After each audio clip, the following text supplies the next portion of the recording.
दौड़ूंगा तो गिरूंगा भी, मैं तैरूंगा तो डूबूंगा भी, तैराकी भी कराऊंगा। उखरी में मुरी दूंगा तो समाज से कितना डरूं? आप हमें बताओ ना, घर भी ढुकेंगे, जांग भी कांपेगा। तो ये स्वाभाविक है, बचपन से मैंने झेले हैं। मैंने देखा है सामाजिक न्याय की लड़ाई में, सामाजिक व्यवस्था में कई तरह के उतार चढ़ाव। कहावत है, कुत्ता चले हाथी चले बाजार, कुत्ता भूखे आ जाए। मेरी किसी से इस जिंदगी में व्यक्तिगत लड़ाई नहीं है, वैचारिक मैं बात करता हूं। गाना नहीं है, मिर्ची लगी तो मैं क्या करूं, तो विचारों की बात तो मैं बोलूंगा ना। सुरक्षा ना सुरक्षा की जिम्मेदारी सरकार की है। मैं झारखंड की जनता की सेवा के लिए खड़ा हूं, लड़ रहा हूं। हेमंत सोरेन जी झारखंड का बेटा है, लगातार यातनाएं दी गई, मारने का प्रयास उन्हें किया गया। शेरनी की तरह मेरी बेटी कल्पना सोरेन उठी, और मुझे लगता है कि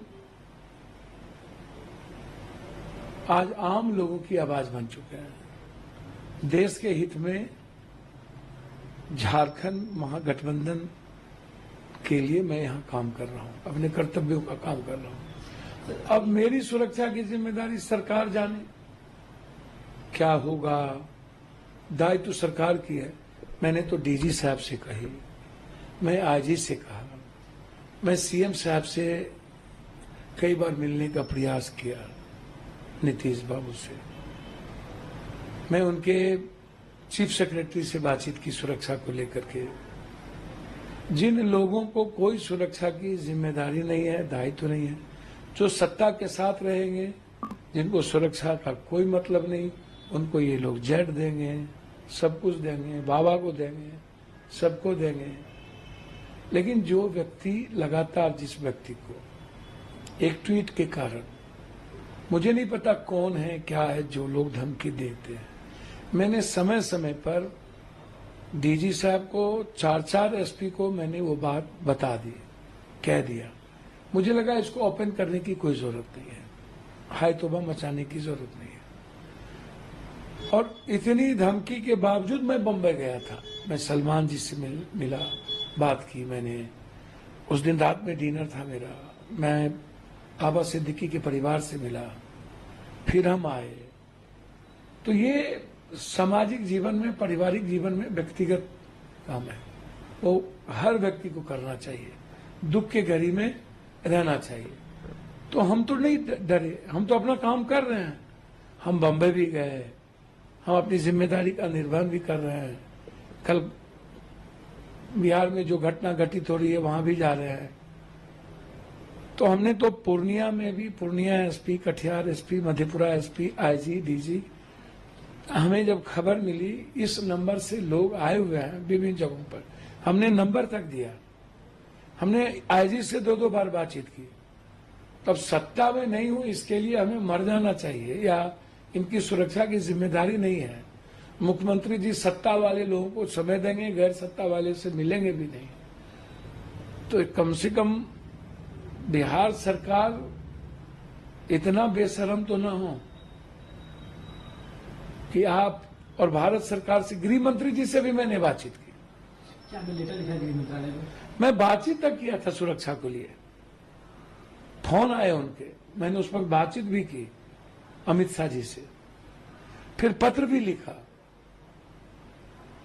तो सत्ता के साथ आप नहीं हैं तो आप मरिए, श्रद्धांजलि बाद में दे दी जाएगी।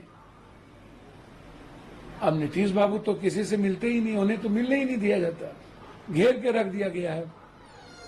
नीतीश जी से ये जो जमीन माफिया है, गलत लोग हैं, पप्पू यादव जैसे सच्चाई वाले लोगों को मिलने ही नहीं देते। और उनके चीफ सेक्रेटरी कहते हैं दीपक बाबू की सुरक्षा के लिए आपको नीतीश जी से मिलना होगा।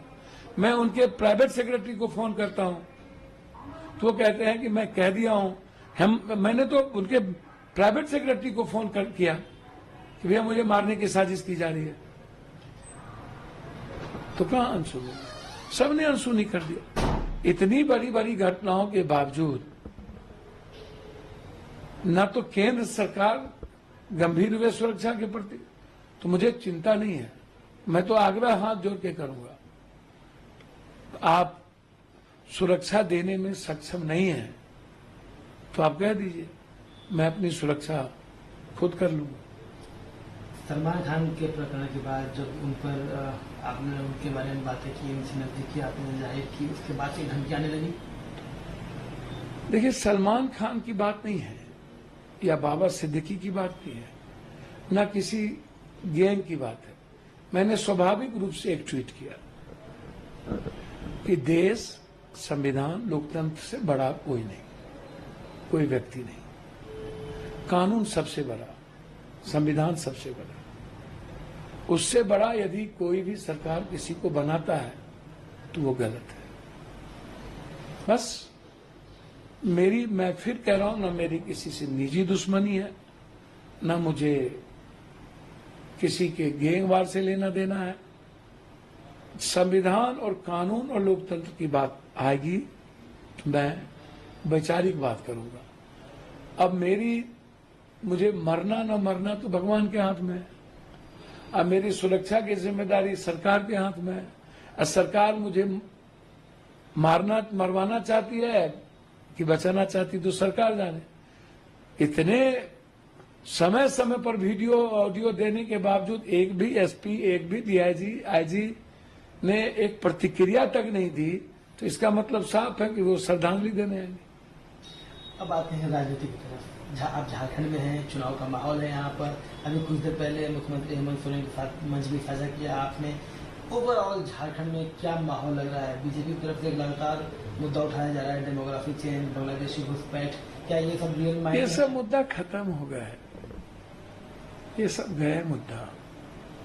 छत्तीसगढ़, उड़ीसा में जिस तरीके से आदिवासी, गरीब, कमजोर तबके की जमीन हथियाए जा रहे हैं बीजेपी की सरकार बनने के बाद, वो उसकी गिद्ध दृष्टि यहां भी है जल जंगल जमीन पर। यह लड़ाई बाहरी और भीतरी की है। ये लड़ाई आत्म स्वाभिमान की हो गई है। ये लड़ाई हेमंत बिस्वा जैसे गुंडा और क्रांतिकारी हेमंत के नेतृत्व की है। सर, सबसे ज्यादा झारखंड में बीजेपी की सरकार रही, तो झारखंड की इकोनॉमी कहां गई? झारखंड का रोजगार कहां गया? झारखंड की सारी कोयला लोहा कहां गई? झारखंड की रॉयल्टी कहां गई? 1,36,000 रुपया। सारे पैसे तो बीजेपी वाले लूटे। 4 चीफ मिनिस्टर इनके साथ हैं, एक भी कैंडिडेट नहीं है, उम्मीदवार नहीं है, तो कौन लड़ेंगे? बाहरी आकर के ये अदानी जी के को कब्जा दिलाने के लिए कोयला लोहा पर ये लड़ाई है। ये लड़ाई है झारखंड के आत्म स्वाभिमान की। जिस तरीके से हेमंत सोरेन को मरवाने की कोशिश की गई, एक तरफ एक हेमंत सोरेन है जो क्रांति नायक की तरह है, और दूसरे तरफ 4 चीफ मिनिस्टर जिसने लूटा है, और फिर अदानी अंबानी को झारखंड देने की तैयारी चल रही है। तो बाहरी भीतरी स्वाभिमान, पहले तो तीर धनुष थे तो अंग्रेज से लड़ लिया, अब तो संविधान भी है, लोकतंत्र भी है। और हेमंत जी ने जितना काम किया, इतने तंग के बावजूद, माँ योजना, 200 यूनिट बिजली, बिजली बिल माफ, कृषि बिल माफ, आप उठा के देखो ना, आप सड़कों को जो उठा के देखो, आम आदमी तक लोग कैसे पहुंच रहे हैं। तो हेमंत सोरेन जी क्रांति नायक है, और जिस तरीके से उन्होंने काम किया है ना, आप कोई शान ही नहीं। हेमंत सोरेन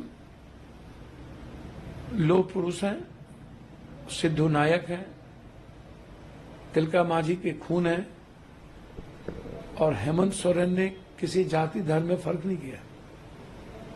यहाँ हाफिजुल भी हैं तो चुन्ना भी है, आप सब जगह उठा के देखो। उन्होंने डोमिसाइल मुद्दे जैसे चीजों का बंटवारा नहीं किया, उन्होंने आदिवासी और गैर आदिवासी नहीं किया, उन्होंने पूरे झारखंड की अस्मिता की बात की, झारखंड के युवाओं की बात की, हर घर की गरीब महिलाओं की बात की।